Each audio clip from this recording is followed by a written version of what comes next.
Sassy Talk Show, and I am Mary the Shrink. This is where we talk sassy and discuss taboo things and talk about sassy stuff.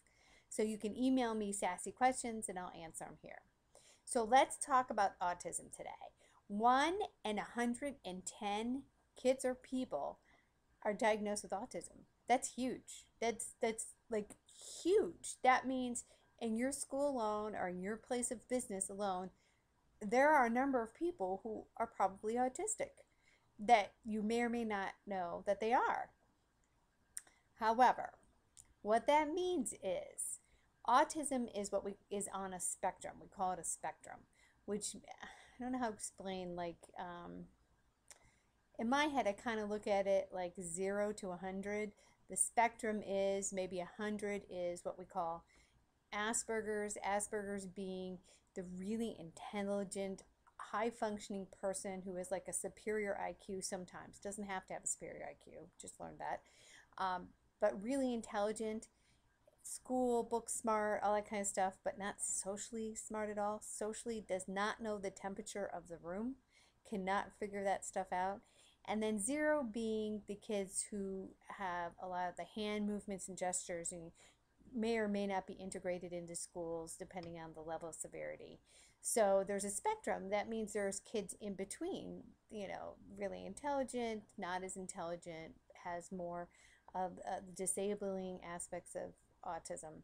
So there's a whole spectrum and levels of autism. But having 1 in 110 is huge. That means there are kids that there are adults that are autistic.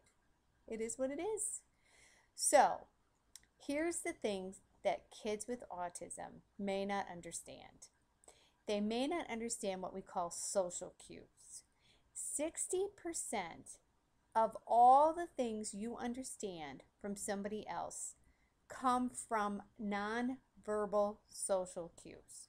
So for instance, if your mother or a friend is giving you the hairy eye, like angry at you, giving you a facial expression, but not saying it like, Jack, you're such a, and you don't say it. Maybe say, Jack, you're such a beep. They may understand that. But if you just give a look of disgust or discomfort, a child, an adult with autism wouldn't understand what you were trying to tell them unless you told them. I'm disgusted with you. I'm irritated with you. I don't like that you just behaved that way. I don't like that you just said that. An autistic person may go up to a pregnant person and say, wow, you've really gotten fat. Which, to an autistic person, they're just stating the facts. They're just discussing the facts. They're not intending to hurt a feeling. They don't have any insight into how somebody else may feel emotionally. You'd have to explain that to them, but that may not mean that they'll be able to use that in the next situation with another friend. So the biggest thing with somebody with autism is that a lot of times you just think they're really rude. They're just so rude. How could they say that? With a person with autism, a lot of times you just have to say, you know what? That's just, you can't say that. That's not a nice thing to say. And they'll go, oh, okay. And don't realize that that's not a nice thing to say because they just don't pick up on those social cues and they don't know the temperature of the room. They don't know whether there's tension in the room, whether there's other things going on in the room. If they're not said, if they're non-verbal things that are happening, they will not pick up on that. Like eye looks or, people kind of looking at each other like smirking. They may not understand that people are sort of talking behind their back.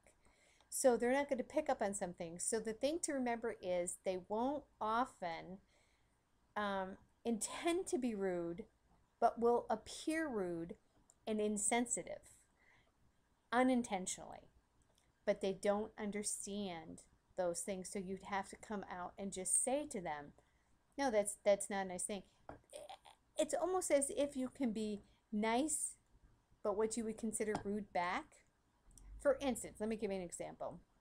You may say something like, if a guy came up to you and said, man, are you fat?